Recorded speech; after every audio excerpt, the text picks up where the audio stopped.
dari dua sosok penting untuk pimpinan DPR 5 tahun yang lalu saat ini sama.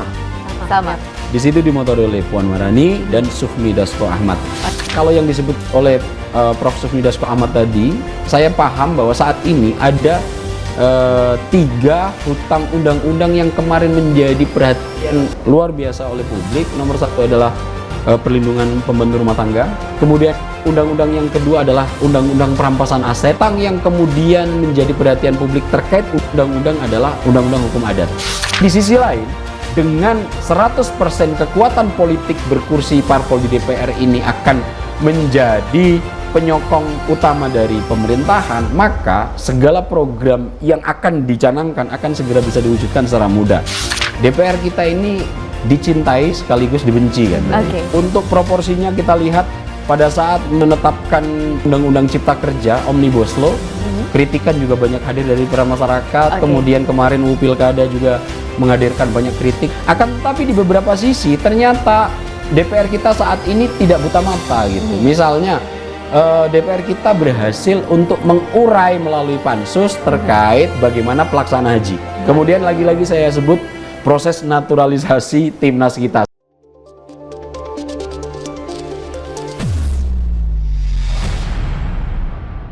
Anda masih bersama kami dan tadi kita sama-sama menyaksikan secara seksama terkait dengan hasil dari penentuan siapa pimpinan MPR, DPR dan juga DPD RI 2024 hingga 2029. Tidak hanya itu, juga penentuan dari wakil pimpinan DPR juga telah ditentukan seperti itu ya. Kita melihat kalau misalkan pimpinan MPR akan dilaksanakan pada tanggal 3 Oktober 2024. Tadi hasil dari ketua akun pimpinan MPR, DPR RI ini adalah dari seorang Puan Maharani ini. Kembali lagi nih ya, Bang A, tadi kan kita sudah menduga-duga sebelumnya bahwa memang nantinya ini akan Puan Maharani lagi yang akan kembali mengemban tugas di 2 periode ini sebagai anggota DPR RI seperti itu ya. Dan dari pimpinan ini ternyata ada dari Sufmi Dasko Ahmad yang kembali akhirnya untuk menjadi seorang wakil pimpinan DPR RI.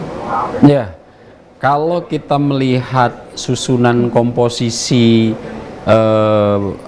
DPR RI yang baru saja disahkan dan diserah terimakan oleh pimpinan DPR sementara, ternyata apa yang kita diskusikan dari tadi sesuai dengan yang ditetapkan barusan gitu.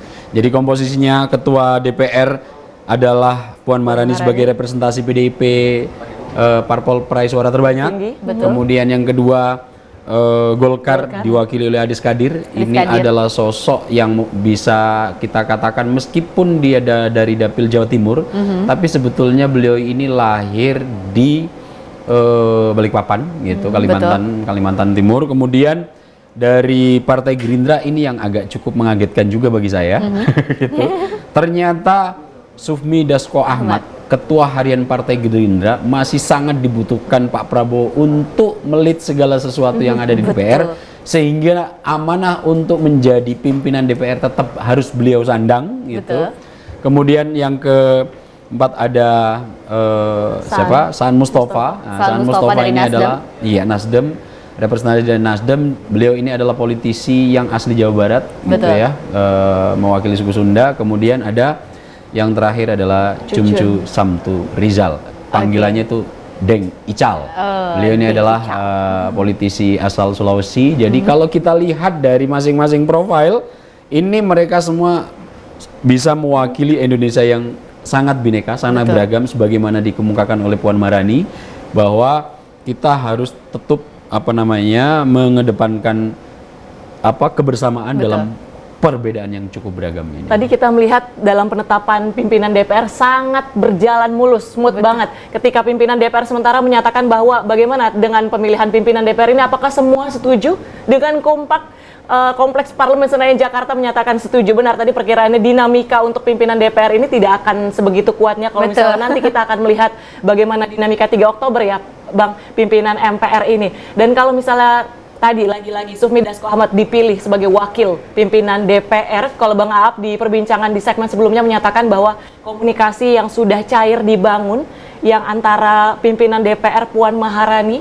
dengan Sufmi Dasko Ahmad. Jadi benar-benar apakah ini yang diinginkan Presiden Masyarakat, terpilih betul. Prabowo Subianto lagi-lagi untuk melit tadi wakil pimpinan ketiganya dari partai lain, dari Golkar, Nasdem dan juga PKB lagi-lagi untuk memuluskan tujuan Indonesia Emas salah satunya. Bang Aap. Ya, kalau kita lihat saya setuju sama Mbak Tiara bahwa sebagaimana telah kita diskusikan dari awal, kita memperkirakan kondisi pemilihan pimpinan DPR ini tidak akan terjadi dinamika serius. Betul. Semuanya akan bisa berjalan dengan lembut, dan jika ini benar-benar terjadi, indikator yang bisa kita ambil, motor dari dua sosok penting untuk pimpinan DPR 5 tahun yang lalu saat ini sama. Sama. Sebagaimana yang disebut oleh Mbak Tiara, di situ dimotori oleh Puan Maharani dan Sufmi Dasko Ahmad. Oke. Saya melihat selama 5 tahun terakhir ketika DPR menjalankan fungsi legislasi, pengawasan, anggaran, dan fungsi yang lainnya, dua motor ini yang cukup berhasil untuk melakukan rekonsiliasi, pengelolaan, dan koordinasi di antara masing-masing anggota DPR. Itu kenapa dalam konteks fungsi legislasi misalnya, DPR 2019-2024 seperti yang sudah dikemukakan dalam pidato Puan Maharani sebelumnya, berhasil menyelesaikan 225 undang-undang. Jauh berbanding terbalik dengan DPR fase 2004-2019 yang hanya berhasil menyelesaikan 80 undang-undang. Nah, tadi kemudian kalau kita kutip juga dari pidato dari Ketua DPR terpilih Mbak Puan Maharani, kalimat pertama adalah kebersamaan. Oke. Ini menjadi clue kuat lagi-lagi sinyal kuat. sinyal kuat sepertinya. Sudah ada spill Sebelum dari 10 Oktober kita nantikan, Bang. Sebelum Iya, 10 sebelum Oktober. ini Oke. tinggal nunggu gong bagaimana nanti Kejutan Pak di Prabowo pelantikan nanti ya. dengan Bu Megawati Oke. bisa saling bertatap melengkapi, muka. bisa saling melengkapi seperti itu. Apalagi kalau misalnya kita melihat ke belakang, banyak sekali dinamika politik antara keretakan Prabowo Subianto dan juga Megawati Soekarno Putri yang pada saat itu sempat digadang-gadang PDI Perjuangan ini ditinggalkan ketika banyak sekali partai politik yang memang bergabung dengan Partai Gerindra seperti itu ya. Tapi kita bisa lihat saksikan beberapa setiap raker atau rapat kerja nasional apapun itu, Puan Maharani selalu mengucapkan rasa hormatnya kepada Prabowo Subianto. Megawati Soekarno Putri pun selalu memberikan salam kepada Prabowo Subianto. Itu sebetulnya sudah ada sinyal ya. Dan dari pemaparan Puan Maharani ketika menyampaikan pidato di awal sebagai Ketua DPR RI 2024 hingga 2029 pun ini mengutip kata kebersamaan antara spill ini sudah ada, sinyalnya sudah ada seperti itu ya, Bang Aap ya. Tondo-tondonya sudah sangat. Tondo-tondo. Sebetulnya ya, Oke. secara personal, Pak Prabowo dan Bu Mega itu tidak memiliki gap hubungan yang bisa membuat keduanya keruh. Oke. Secara kesejarahan, beliau berdua ini adalah sosok yang cukup dekat, komunikasi tidak terlalu banyak mengalami hambatan, hanya dinamika politik yang terjadi akhir-akhir ini antara Bu Mega dan Pak Jokowi, mungkin itu yang bisa menjadi salah satu varian sampai detik ini. Mungkin pertemuan itu masih harus menunggu waktu dengan adanya sedikit selisih paham antara Bu Mega dan Pak Jokowi, di mana Pak Jokowi ini adalah salah satu kader yang sampai detik ini masih tercatat sebagai anggota anggota PDIP. Betul. Baik itu juga Gibran Raka Buming Raka sampai detik ini juga masih belum secara definitif dan resmi ofisial untuk keluar dari PDIP. Artinya nanti ketika PDIP gabung ini juga bisa menjadi salah satu variabel penting, meskipun hubungan ini juga agak cukup masih sulit untuk direkatkan gitu ya.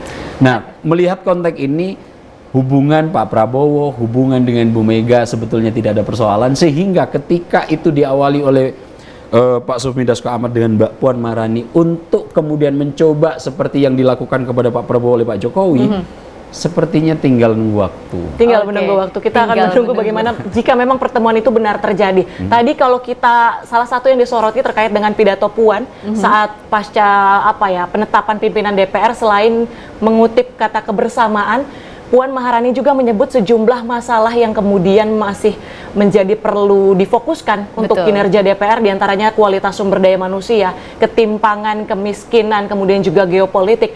Puan sadar betul masih terdapat beberapa pekerjaan Kendala rumah di di situ. periode sebelumnya seperti itu. Lalu kemudian apakah dengan apa ya, kesamaan dari pimpinan DPR dan juga wakilnya Sufmi Dasko ini akan mempermudah pekerjaan-pekerjaan tadi bagi DPR? Saya Terkait dengan setuju. kelengkapan atau Tesis dari Mbak Tiara itu adalah kemungkinan besar kenapa misalnya kita tahu sosok Sufmi Dasko Ahmad ini adalah sebagai dirijen Betul. poros sentral yang bisa membidani Pak Prabowo sampai terpilih menjadi Presiden Presiden terpilih. Republik Indonesia. Akan tetapi saya cukup kaget kemudian beliau masih diamanahi untuk menjadi wakil ketua DPR dan beliau masih mapan terkait itu. Oke. Salah satu indikator yang bisa saya baca bahwa komitmen beliau terhadap beberapa RUU penting yang saat ini belum bisa dituntaskan oleh anggota DPR rentang waktu 2019-2024 ini sepertinya akan dikomitmen penuh untuk menjadi sesuatu yang harus dieksekusi. Betul. Tapi ada indikator lain yang menurut hemat saya kenapa Pak Prabowo kemudian masih meminta bantuan Pak Sufmi Dasko Ahmad ada tetap di DPR. Saat ini nomenklatur kementerian sedang mencoba untuk diperluas terkait dengan besarnya masalah yang akan dihadapi, dan ini nanti akan sangat berkaitan dengan DPR, di mana DPR nanti harus kemudian mensinkronisasi dengan jumlah kementerian-kementerian yang ada ini untuk nanti bermitra dengan komisi-komisi yang ada di DPR. Tentu ini pekerjaan tidak mudah, dibutuhkan sosok taktis yang nanti bisa meregulasi dan mengkoordinasi ini untuk segera bisa dieksekusi. Dan sepertinya kalau melihat sosok-sosok yang ada di Partai Gerindra, hanya Sufmi Dasko Ahmad yang memiliki kemampuan itu. Dan ini kenapa kemudian meskipun posisinya masih sama, sebagai sosok sentral yang berhasil melentingkan Pak Prabowo menjadi presiden, kemudian masih tetap pada posisi wakil presiden. Dan amanah itu ketika saya baca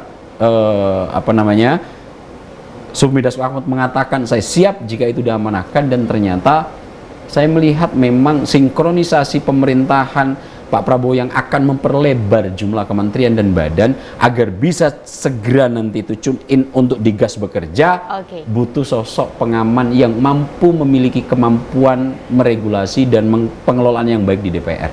Dan itu kenapa saya melihat kenapa Sufmi Dasko Ahmad juga masih ditempatkan di DPR sebagai wakil ketua DPR.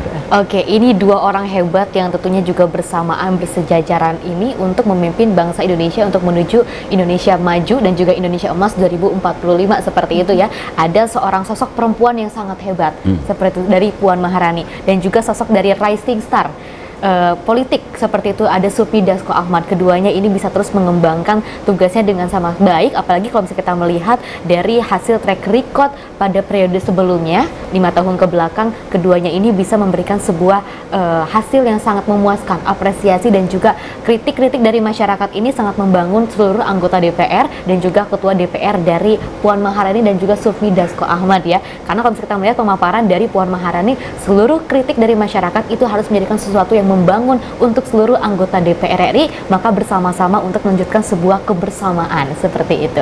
Saya sebetulnya menunggu sinyal terakhir untuk membaca bagaimana nanti situasi pelantikan 20 Oktober. Dan Oke. sebetulnya sinyal yang paling saya itu tunggu-tunggu adalah penetapan pimpinan Dewan Perwakilan Rakyat Republik Indonesia.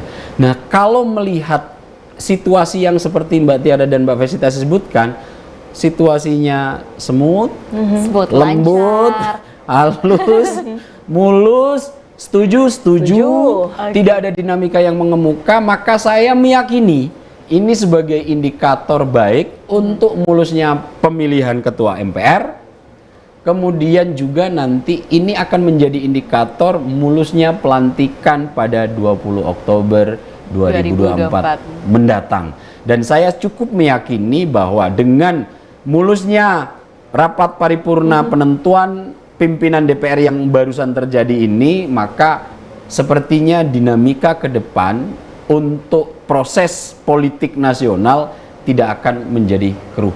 Dan ini menjadi sinyal baik agar Pak Prabowo bisa dengan fokus menyusun kabinet, kemudian nanti di DPR bisa diwadahi untuk partner pembentukan komisi-komisi, sehingga pas dilantik tanggal 15 susunan kabinet ready, tanggal 20 nanti Pak Prabowo dilantik, 21 kabinet Prabowo Gibran juga langsung bisa dilantik oleh Pak Prabowo Subianto. Saya berharap ini semua indikator baik yang nantinya membuat pembangunan Indonesia untuk menuju 2024 Indonesia Emas bisa terpenuhi. Bisa jauh Nah, lebih baik, baik. lagi ya. Bang Aap, sepertinya akan ada konferensi pers jika dilihat di layar kaca Ya, Anda. kita lihat. Ini situasi terkini. Yang kita bicarakan tokoh Betul Sufmi Dasko sekali. Ahmad, tokoh sentral di DPR. Ada wakil Kalau saya pimpinan menyebutnya beliau ini adalah sang dirjen. Oke, Sang Dirjen, wakil pimpinan ya. DPR terpilih Sufmi Dasko Ahmad. Iya. Kenapa bisa jadi sang dirjen, Bang Aap? Saya melihat peran beliau cukup signifikan itu sejak menjadi penyambung utama komunikasi antara Pak Jokowi dan Pak Prabowo. Oke. Waktu itu peran sentral yang bisa menghubungkan keduanya adalah beliau, Sufmi Dasko Ahmad. Sufmi Dasko. Dan Oke. sejak itu peran beliau terus menjadi pengatur orkestrasi agar politik situasinya tidak mengalami kakofoni. Betul. Jadi cukup ritme dalam mengelola apapun. Sejak itu posisi Sufmi Dasko Ahmad menjadi sosok sentral yang akan mengatur ritme musik yang akan melantun. Oke. Dan itu kalau saya menyebut memang Dirjen Ulung. Karena Omnibus Law dari 225 undang-undang, mayoritas itu pengelolaan utama dirijennya adalah Sufmi Dasko Dasko Ahmad. Ahmad. Bahkan sampai detik-detik terakhir yang bisa menjembatani komunikasi Partai Gerindra keluar Partai Gerindra yang memiliki kemampuan berlebih seperti Sufmi Dasko Ahmad secara jejaring agak cukup jarang. Oke. Sebuah pekerjaan yang sebenarnya sulit untuk memainkan tadi istilahnya dalam musik memainkan ritme, Melodi. melodi dinamika dalam politik untuk menjalin komunikasi sebuah posisi yang sulit sebenarnya Bang Aap untuk dilakukan dan tidak semua orang ini mampu kemudian menempati posisi seperti Sufmi Dasko Ahmad. Dan itulah kenapa saya yakin Pak Prabowo masih minta beliau untuk tetap berada di DPR agar ritme dan lantunan yang sekarang melaju di DPR itu tidak berubah secara drastis. Oke. Selain jadi rising star politik, tapi juga Sufmi Dasko Ahmad ini dikenal dengan sosok yang sangat mudah untuk bersahabat. Ya. Seperti itu ya. Di mana Yang paling hebat juga dari beliau adalah beliau orang yang tidak pernah ketika sudah berkomitmen apapun itu tidak pernah kemudian mencoba untuk lari dari komitmen yang sudah dikatakan. Seperti kita lihat, seperti tadi kita sudah diskusi bahwa untuk membaca situasi politik nasional, rujukan utamanya adalah dengarkan pernyataan Sufmi Dasko Ahmad. Saat ini pimpinan DPR akan tetap memakai UU MD 3 dan akan tetap dilakukan pemilihannya secara urut kacang. Dan sekarang ketika ditetapkan, apa yang kita diskusikan dari awal sampai akhir, itulah yang kita lihat faktanya sekarang. Baik. Oke, ini pelantikan sangat lancar, proses menjelang pelantikan pun dan juga penetapan pimpinan DPR, DPD RI 2024-2029 ini juga sangat lancar sekali seperti itu ya. Ini kira-kira peran siapa di sini yang paling besar? Kalau saya melihat ya, hanya mengkultuskan satu peran seseorang juga tidak begitu baik. Betul. Akan tetapi saya melihat Pak Prabowo, Sufmi Dasko Ahmad sebagai poros utama saat ini dua orang yang paling berpengaruh di Indonesia. Saya bisa bilang demikian karena Pak Prabowo adalah presiden terpilih 2024 dan Sufmi Dasko Ahmad adalah sosok dirijen yang saat ini bisa mengkomandani segala sesuatu yang diperlukan Pak Prabowo untuk bisa terwadahi. Betul. Dan saat ini Sufmi Dasko Ahmad adalah ketua tim sinkronisasi pemerintahan Prabowo Gibran untuk melakukan transisi secara semut. Siapa yang menjadi penanggung jawab itu saat ini namanya adalah Sufmi Dasko Ahmad. Sufmi Dasko. Dan Sufmi Dasko Ahmad ini ketika mengkomandani transisi agar tidak terjadi turbulensi hebat dari Presiden Joko Widodo ke Prabowo Subianto dan saat ini itu sudah Oke, Baik. Pimpinan DPR RI Puan Maharani dan juga beberapa wakil pimpinan DPR RI seperti itu yang mengatakan bahwa kalau misalnya tadi pemaparan dari Puan Maharani mengatakan nantinya DPR RI ini akan dibentuk sebagai kolektif kolegial seperti itu ya. Dan juga tadi juga ada pemaparan dari wakil DPR RI dari Cucun juga mengatakan bahwa ini akan menunggu ospek saja seperti itu. Seperti apa ini mungkin ospeknya nantinya? ya dari situ sudah bisa kita lihat pengaruh dari dua sosok utama yang saat ini masih bertahan untuk menjadi pimpinan DPR 5 tahun yang lalu yang Betul. sekarang terpilih lagi, yaitu sosok Mbak Puan Maharani dan sosok Pak Sufmi Dasko Dasko. Ahmad. Kita lihat pernyataan dari Pak Cucun yang mengatakan nunggu ospek, Nunggu kemudian pernyataan-pernyataannya juga tidak ada yang berpotensi untuk menjadi pemantik adanya dinamika politik yang terjadi Hanya ke depan. mengikuti alurnya, Hanya mengalir mengikuti seperti itu alur, ya. mengalir, dan ini semua adalah indikator. Apakah ini indikator buruk? Tentu tidak. Ini adalah indikator baik untuk berjalannya pemerintahan 5 tahun yang akan datang. Nah, kalau lihat lagi-lagi, kalau melihat indikator-indikator dan fakta yang baru fakta politik yang baru saja kita lihat itu, maka saya punya asumsi dan punya keyakinan bahwa untuk pemilihan pimpinan MPR pun tidak akan terlalu terjadi gejolak. Kemudian nanti untuk pemilihan nanti malam ini juga akan pemilihan rapat paripurna pemilihan anggota ketua DPD. Betul. Saya yakin juga tidak akan mengalami dinamika yang berarti, dan mudah-mudahan ini saya berharap bisa mulus sampai nanti pelantikan 20 Oktober 2024. ketika Pak Prabowo Gibran dilantik Oke. 20 Oktober nanti. Nah, melihat semuanya ini, saya sangat meyakini bahwa pemerintahan Pak Prabowo Gibran dalam 5 tahun ke depan akan cukup mendapatkan sokongan dukungan politik yang sangat memadai. Ini membuat nanti posisi Pak Prabowo akan cukup leluasa mengambil Betul. semua kebijakan yang ia pandang baik.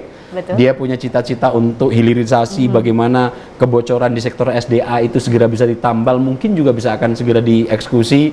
Yang paling digembar-gemborkan pada masa kampanye, yang saat ini badannya sudah mulai dibentuk, makan siang makan bergizi gratis. Betul. Itu juga akan segera bisa dieksekusi. Kemudian program-program yang lain seperti yang dikemukakan oleh Sufmi Dasko Ahmad tadi, PR-PR yang masih menjadi hutang DPR dan pemerintah ke depan harus segera dilunasi. Betul. Tentu ini semua akan cukup baik untuk bisa menyokong baiknya perjalanan pemerintahan Prabowo Gibran, apalagi semua rute sudah ditapak tilaskan oleh Pak Jokowi dan dimuluskan oleh Pak Jokowi untuk segera pemerintahan Prabowo Gibran bisa gaspol segera mengeksekusi semua program yang telah direncanakan. Betul, tadi kalau kita melihat 2 poin penting yang disampaikan oleh Sufmi Dasko Ahmad, melunasi hutang yang belum terpenuhi kepada masyarakat, dan yang kedua meningkatkan kinerja dari para anggota DPR. 2 poin penting yang kemudian menjadi landasan tentunya bagi para pimpinan DPR ini melaksanakan tugas dan fungsinya. Nah, kalau tadi melihat pernyataan Bang Aap, kalau jika memang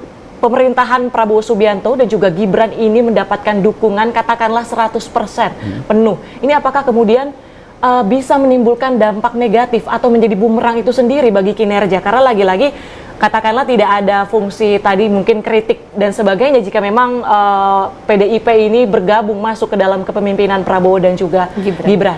Ya, itulah kekhawatiran utama dari penganut demokrasi ansih liberal gitu, bahwa memang kadang-kadang mereka berteori jika kita ingin tumbuh maka fase utama untuk terjadinya perubahan ada tesis, ada antitesis. Tesis, antitesis nanti akan berdebat, yang kemudian ini proses perdebatan dan benturan ini akan memunculkan sintesa baru yang biasa kalau di dunia akademik kita kenal sebagai dialektika itu. Nah, namun ini lagi-lagi sangat tergantung bagaimana Pak Prabowo akan menjalankan pengelolaan kepemimpinannya. Hutang-hutang kalau yang disebut oleh Prof. Sufmi Dasko Ahmad tadi, saya paham bahwa saat ini ada 3 hutang undang-undang yang kemarin menjadi perhatian luar biasa oleh publik. Nomor 1 adalah perlindungan pembantu rumah tangga. Undang-undangnya kemarin sempat dihentikan karena masa bakti dari anggota DPR 2019-2024 sudah berakhir. Kemudian undang-undang yang kedua adalah undang-undang perampasan aset. Betul. Ini juga menyita perhatian publik yang sangat luar biasa. Utang yang kemudian menjadi perhatian publik terkait undang-undang adalah undang-undang hukum adat. Ini banyak menjadi perhatian publik, dan tentu melunasi hutang ini adalah salah satu diantaranya segera memfinalisasi dan mensahkan 3 undang-undang yang menjadi perhatian publik ini. Nah, terkait kemudian apakah ini nanti akan menjadi bumerang, memang seperti yang sudah kita singgung tadi, dalam politik ada adagium luar biasa, yaitu power tend to corrupt, absolute power corrupt absolutely itu. Orang yang memiliki kekuasaan mutlak, kemutlakan untuk melakukan korupsi pasti terjadi. Itu ada giumnya. Nah, di sektor ini saya berharap ketika kemampuan kekuatan politik formal, yaitu partai politik sudah sepenuhnya mendukung pemerintahan, diperlukan masyarakat sipil yang kuat. Masyarakat sipil nanti ini, masyarakat Madani ini, saya berharap juga terus memberikan asupan-asupan kritik yang betul-betul bisa mengurai masalah yang nanti kemudian bisa dikelola, diagregasi, diartikulasikan oleh DPR yang memang 100% akan mendukung berada di pemerintahan. Nah, ini juga yang menjadi poin penting. Tapi di sisi lain, dengan 100% kekuatan politik berkursi parpol di DPR ini akan menjadi penyokong utama dari pemerintahan, maka segala program yang akan dicanangkan akan segera bisa diwujudkan secara mudah. Saya berharap ini menjadi poin penting Pak Prabowo untuk segera mengeksekusi rute jalan keinginan cita-cita yang ingin ia abdikan di masa sisa hidupnya itu benar-benar untuk bisa sedikit mendekati Singapura atau bahkan bisa melampaui. Oke, karena memang kalau misalnya kita lihat pemaparan dari Puan Maharani ingin mengembalikan kembali kepercayaan dari masyarakat Indonesia, seperti itu ya, pemaparan dari salah satu media yang menanyakan bagaimana caranya nanti DPR RI ini bisa mengembalikan sebuah kepercayaan dari masyarakat yang mungkin sebelumnya masyarakat sempat memberikan sebuah kritikan, seperti itu ya.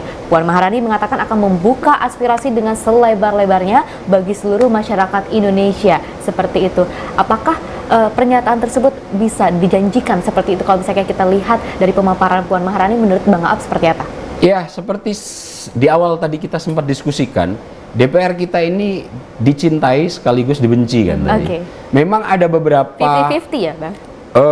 Untuk proporsinya kita lihat pada saat menetapkan Undang-Undang Cipta Kerja Omnibus Law, kritikan juga banyak hadir dari peran masyarakat. Kemudian kemarin UU Pilkada juga menghadirkan banyak kritik, bahkan tembok pagar DPR sudah sempat runtuh. Akan tetapi di beberapa sisi ternyata DPR kita saat ini tidak buta mata gitu. Misalnya DPR kita berhasil untuk mengurai melalui pansus terkait bagaimana pelaksanaan haji. Ini betul-betul yang ditampilkan live. Kita tahu titik persoalannya di mana, bisa mengurainya, ya, dan ini menjadi poin penting apresiasi masyarakat. Oh, ternyata seperti ini proses pengelolaan haji selama ini. Tiba-tiba ada yang sudah daftar lama, tiba-tiba dengan daftar yang tahun ini bisa berangkat dengan membayar uang berlebih, itu bisa langsung berangkat. 1,1 miliar rupiah. Nah, itu dia. Yang kondisi-kondisi yang kayak begini selama ini kan cukup cukup tersembunyi di jerami yang dalam gitu ya. Ada kekeliruan berarti di situ kan. Nah, di sini ini ada harapan baru terkait peran DPR. Dan siapa waktu itu yang meliti sektor? Dua orang penting yang ada saat ini menjadi pimpinan, masih ada Mbak Puan dan Sufmi Dasko Ahmad. Kemudian lagi-lagi saya sebut proses naturalisasi timnas kita. Saat ini meskipun itu berhasil kita dapatkan dari latihan-latihan yang diperoleh dari luar sana, akan tetapi ketika kita melihat timnas kita sudah bisa sejajar dengan tim-tim Asia lainnya dan sekarang berhasil untuk masuk babak ketiga kualifikasi Piala Dunia, dan kita doakan nanti kalau seandainya tidak masuk langsung juga bisa masuk putaran 4, ini juga menjadi apresiasi penting. Nah, saya berharap kinerja DPR untuk sektor-sektor kepentingan politik ANSI seperti UU Cipta Kerja dan lain-lainnya itu nanti bisa juga terimbangi dengan sesuatu yang memang bisa memberikan rasa bahagia di masyarakat kita, dan itu untuk DPR kemarin sudah bisa terlaksana. Saya berharap dengan pimpinan dua poros sentral penting ini masih sama, itu juga akan bisa tetap dipertahankan. Oke, tadi saat konferensi pers awak media bertanya terkait dengan bagaimana dengan jumlah komisi kemudian yang ada di DPR, dan Puan Maharani menjawab nanti akan dilakukan rapat begitu pasca hari ini, dan apakah kemudian Bang Aap melihatnya berjalan mulus lagi atau mungkin ada dinamikanya lagi, Bang? Sepertinya akan mulus lagi. Akan mulus lagi ya. Wow, kalau melihat kondisinya ini sepertinya akan mulus lagi karena jangkar utama yang berhasil mengkoordinasi ini masih ada di sana, Sufmi Dasko Ahmad, dan seandainya sosok ini akan pindah ke kabinet begitu, maka akan dibutuhkan pola baru, rute baru yang mungkin untuk membangun komunikasi awalnya agak menjadi terkendala. Betul. Nah, dengan tetap kukuhnya Sufmi Dasko Ahmad di posisi yang ada sekarang, dan ini posisinya masih sama dengan 5 tahun yang lalu, yaitu Wakil Ketua DPR, sepertinya untuk melakukan penyesuaian nomenklatur ketika nanti betul-betul jumlah kementerian dan badan ini bertambah, maka untuk nanti memfollow up-nya di DPR tidak menjadi kesulitan. Apalagi kita lihat tadi Mbak Puan sama Pak Dasko itu bisik-bisikan dengan senyum-senyum itu. Dan ini membuat sepertinya dinamika politik untuk menciptakan stabilitas agak cukup mudah bisa dilihat itu akan terwujud. Akan terwujud ya, tidak akan ada kerumitan ataupun lika-liku yang cukup luar biasa. Apalagi mudah-mudahan. Kecuali nanti pihak-pihak yang ingin memecah ini berhasil menemukan momentum sehingga nanti seperti ketika revisi UU Pilkada masa bisa dihadirkan dengan momentum tertentu. Politik itu hanya soal momentum, meskipun momentumnya kecil, ketika itu bisa dikapitalisasi dan dikobarkan secara bisa lebih membesar, ini akan menjadi sesuatu yang sangat dahsyat. Seperti tahun 98, pemantiknya kecil, kemudian perubahan antara dari Pak Presiden Soekarno, dampaknya luar biasa. Pak Presiden Soekarno ke ke Pak Soeharto itu juga pemantiknya kecil gitu. Betul. Karena ada pertentangan poros yang kemudian salah langkah yang itu bisa dikapitalisasi. Nah, saya berharap Pak Prabowo, Sufmi Dasko Ahmad sebagai dua poros terpenting Gerindra saat ini dan kemudian pimpinan DPR tetap bisa menjaga komunikasi itu agar celah trigger pemantik ini tidak muncul sehingga 20 Oktober bisa kita jalani dengan mulus. Karena kalau situasi politik keruh, lelah kita.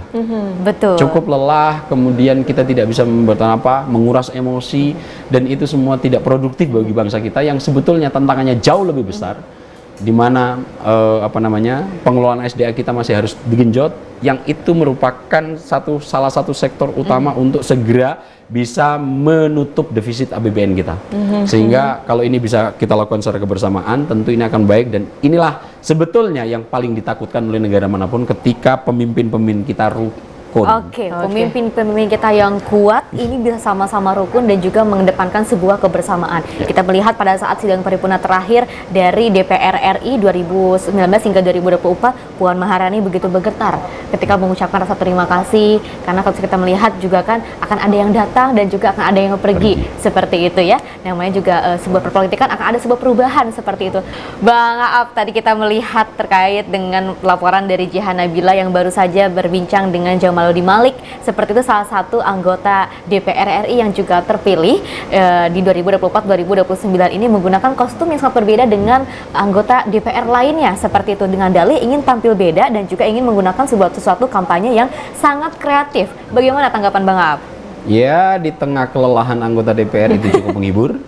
Di tengah kelelahan Mbak Tiara dan Mbak Wisti yang dari pagi live juga itu cukup menghibur. Dan cara terbaik shortcut untuk bisa langsung terkenal, caranya kayak begitu tadi tuh. Iya, betul sekali. Viral ya, sesuatu yang viral yang mungkin bisa dinikmati ataupun berada di Indonesia ini, sesuatu yang viral pasti ini akan lebih maju seperti itu kayaknya ya. Cara ini adalah salah satu cara bagaimana kita bisa menarik perhatian. Menarik perhatian di sektor politik menjadi hal yang sangat penting, namun itu hanya menjadi bagian kecil. Kalau kita melihat komposisi DPR yang ada saat ini untuk 2024 sampai 2029, DPR ini kan sebetulnya fokus kerjanya ada di konsep pembentuk undang-undang. Dan kalau saya tadi sempat melongok hasil penelitian Formapi bahwa status pendidikan yang melingkupi anggota DPR ini cukup menjanjikan. Yang terbesar itu hampir 38% itu pendidikannya S2. Ini hal yang cukup menjanjikan. Kemudian untuk yang berpendidikan S1 itu sekitar 34%-an. Jadi kalau digabungkan ini angkanya cukup gede. Yang berpendidikan SMA cuma sekitar 9%, kemudian D4 itu ada sekitar 4%-an begitu kalau nggak salah. Tapi secara umum kalau kita lihat komposisi yang ada di DPR secara pendidikan memberikan harapan yang cukup baik dalam konteks bisa menyelesaikan proses-proses legislasi. Kalau kita ini perbandingkan dengan data BPS nasional terkait jumlah pendidikan masyarakat Indonesia, Mbak Tiara tahu nggak, Mbak Fisti tahu nggak, jumlah warga Indonesia dari hampir 300 juta orang itu berapa persen yang pendidikannya S3? S3 ya? Mungkin hanya kecil ya. Berapa? Kecilnya berapa angkanya? 10%? 20. Itu kalau saya sebutkan mungkin agak cukup kaget bahwa masyarakat Indonesia yang berpendidikan S3 saat ini nggak kurang dari 60.000 orang. Oke, dari 200 Dari hampir 300 juta. Kalau kita presentasi berarti itu 0,02%. 0,02%. Itu yang berpendidikan 10% ya. S3 itu kenapa kemudian ketika DPR diisi pendidikan S2 dan S3-nya itu sekitar 4-7% gitu. Jadi agak cukup 17%-an. Jadi agak cukup membahagiakan. Betul. Bahwa lembaga DPR saat ini dihuni oleh Orang-orang yang memang secara profesional. intelektual mapan di pemikiran akademisnya. Oke. Saya nggak tahu apakah emang itu diperoleh asli atau enggak, itu persoalan lain. Tapi kalau melihat rujukan itu jauh di atas rata-rata nasional. Untuk pendidikan S2-nya lebih sedikit lagi. Kalau digabung itu nggak sampai 2%. Oke. S1 dan S2 sedemikian timpangnya. Tapi ketika saya kemudian melongok hasil data penelitian Formapi bahwa yang pendidikan S2 dan S1 S2 itu yang tertinggi, bahkan yang tertinggi adalah S2, kita agak cukup bisa optimis di sektor itu bahwa DPR yang sekarang agak cukup mampu nanti melakukan proses-proses legislasi. Tentu dengan pengisian tadi anggota DPR yang dari segi pendidikan, dari segi akademis dinilai cukup mumpuni, tentunya harapan masyarakat semakin besar atas kinerja-kinerja DPR. Terakhir, Bang Aap, closing statement, harapannya pasca pelantikan pimpinan DPR ini dan anggota DPR, apa yang menurut Bang Aap itu menjadi prioritas utama harapan masyarakat? Silakan. Secara umum saya cukup bahagia melihat komposisi DPR yang sekarang. Memang saat ini anggota DPR mayoritas secara profesi didominasi oleh para politisi. Artinya apa? Orang sudah sadar kalau ingin mengabdikan diri DPR maka dia profesinya harus menjadi politisi. Sekitar 70%-an lebih gitu. Kemudian sebagian ada pengusaha, ada sebagian dunia profesional, ada artis seperti Komeng dan lain-lainnya itu. Itu dari satu sektor. Yang kedua, dari sektor pendidikan cukup menjanjikan. Dengan komposisi pendidikan S1 ke atas itu jumlahnya hampir 80%. Ini bagi saya DPR yang paling menjanjikan untuk sektor-sektor pengawasan dan legislasi. Kemudian lagi kalau kita melihat proses pelantikannya yang berlangsung cukup baik dan cukup mulus, ini juga bisa menjadi indikator seperti yang dikatakan oleh Pak Jamal tadi, meskipun dia pakai Ultraman tapi dia cukup puas. Ternyata dengan proses paripurna pemilihan pimpinan DPR yang tidak terlalu banyak membawa hawa panas. Betul, hawanya adem kan? Hawanya adem kan gitu. Hawa panas ini memiliki kecenderungan untuk tidak akan menaikkan tensi politik ke depan. Kemudian kalau kita lihat unsur pimpinan DPR ini yang saya membuat lebih optimis bahwa kerjasama akan mudah dilakukan karena saya mengetahui 5 orang ini adalah sosok-sosok yang tidak punya sekat untuk melakukan komunikasi. Mereka cukup berbau dengan baik, Mbak Puan, Pak Sumidasko, kemudian Deng Ical, kemudian Pak yang dari Jawa Barat, Nasdem, Pak Saan Mustafa, kemudian Pak Kadis Kadir. Ini 5-limanya adalah sosok-sosok sahabat yang memiliki kedekatan-kedekatan khusus gitu. Nah, kalau saya melihat dengan komposisi ini, maka komunikasi DPR di sektor pimpinan untuk bisa nanti mewadahi ide-ide dari pemerintah, dalam hal ini eksekutif, agak cukup bisa cepat bisa direspon. Apalagi ada penambahan wacana penambahan jumlah kementerian dan badan, ini akan bisa direspon cepat untuk dicarikan mitra di komisi-komisi yang akan dibentuk. Dan terakhir, indikator bahwa pelantikan saat ini bagaimana prosesnya itu yang paling saya tunggu, dan melihat proses ini semua sepertinya saya juga memiliki keyakinan penuh bahwa pemilihan ketua DPD juga tidak akan memberikan tensi politik yang cukup panas, pemilihan ketua MPR, pimpinan MPR juga dan saya berharap ini akan terus berlanjut nanti hingga pelantikan tanggal 20 Oktober. Oke, baik. Terima kasih banyak Bang Aap atas pemaparannya yang sangat luar biasa pada malam hari ini. Tadi juga dari sore kita sudah mulai ya melihat jelang pelantikan dan juga penetapan pimpinan anggota DPR dan juga DPD RI 2024 seperti itu. Tentunya kita berharap wakil rakyat ini benar-benar menyuarakan suara rakyat ketika pelantikan anggota DPR, MPR, DPD. Kita melihat seluruh kursi itu rasanya penuh di Kompleks Parlemen Senayan Jakarta. Kita aman berharap damai itu ya. sampai akhir. Kita berharap itu sampai akhir nanti di periode 2024 hingga 2029 tentunya. Nggak banyak absen. Jangan banyak absen, langsung mulai bekerja ya, Mas terkait dengan tadi untuk mendukung pemerintahan Prabowo dan juga Gibran. Oke. Tapi intinya kita optimis. Oke, Kita Bang optimis. Aaf, sekali lagi terima kasih banyak telah Terima kasih, Mbak Presti, bergabung Mbak Tiara, bersama ya. kami Terima di kasih, Bang Aaf. TV. Dan mudah-mudahan kedepannya pemimpin ataupun yang mewakili rakyat Indonesia ini bisa terus mengembangkan tugasnya dengan sangat baik. Saya Pesi Rabadi. Dan saya Tiara Dianti, mewakili kerabat kerja yang bertugas, pamit undur diri. Terima kasih dan sampai jumpa.